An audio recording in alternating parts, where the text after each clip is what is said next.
Sandi, jā, nu ļoti smags zaudējums Kanādas izlasēji, laikam pa sajūtām lieki prasīt, bet kāds tavs komentārs pa maču? Es domāju, mums atkal diezgan pievilka disciplīna. Divu golu bija mazākumā, man tā šķiet. Tas jau vairāk arī iedeva tādu sitienu atkal, kad mēs mazākumā ielaižam un noraidamies tik daudz. Arī diezgan tāda sajūta, ka tiesneši mazliet arī pret mums kaut kā spēlē noraidījums. Mazāk dod. Bet jā, trešais periods diezgan ļoti pašvak mēs izgājām un nebijām gatavi trešajam periodam. Mums izmētāja un arī sameta gols pret mums.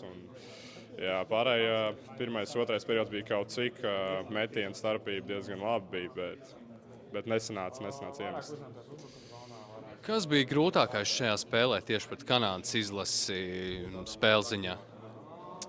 Es domāju, pēc tiem vairākiem goliem atrast to spēli atpakaļ. Es domāju, ka tas bija tas, kas mums pietrūka. Tā realizācija bija tā, kas arī mums bija šī iegrūda. 120 minūtes neesat guvuši vārdus, bet jāsaka, ka gan pirmajā, gan otrajā spēlē, tagad otrajā periodā bija ļoti labi momenti. Arī tev pašam bija vairākas teicamas iespējas.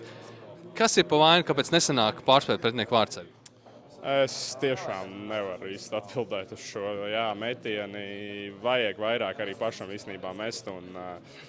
Nesanāca realizēt tās iespējas. Jāpiestrādā varbūt pie tā rītā treniņā, ir vairāk jāmet un jāspēlē tālāk. Skatoties uz turnīru tabulu, nekas vēl nav zaudēts. Mēs varam paņemt gan punktus no Somiem, gan arī pēc tam uzvarēt Vāciju un esam ceturtdaļfinālā. Viss turpinās.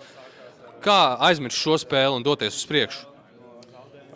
Mums jau treneris pateica, turnīrs tikai tagad sākās vairāk. Vienkārši cenšamies visu komandu būt kopā un aizmirst šo smago spēli. Rītā atpūsties, aiziet patrenēties un vienkārši gatavoties nākošajai spēlei. Ļoti svarīgai spēlei pret Somiju. Paldies, Sandi! Paldies tev!